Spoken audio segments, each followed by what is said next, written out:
Saluna laham at white rice nga pala yung request ni Amo ngayong araw mga kabsat. At ang una kong inasikaso nga pala dito talaga is yung karne kasi nga naman matagal-tagal to bago lumambot. Siyempre nag-isa muna ako dyan ng sibuyas mga kabsat bago ko nilagay yung karne. Siyempre bago ko nga pala ilagay yung karne mga kabsat ay malinis na yan. At pagkatapos kong ilagay yung karne mga kabsat ay nagdagdag na nga rin pala ako dito ng kamatis.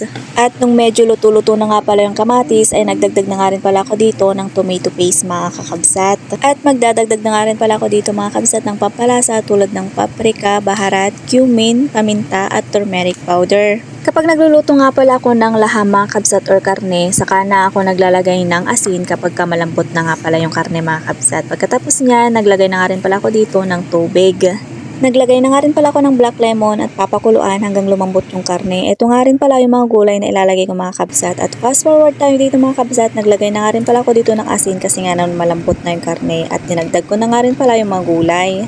Napakadali lang naman lutuin yung saluna mga kabsat, kaya naman sa mga baguhan dyan, alam ko kayang-kaya nyo rin. At nung naluto na nga pala yung saluna mga kabsat, ay nilagay ko na nga pala sa hapida kasi nga naman kakain na sila.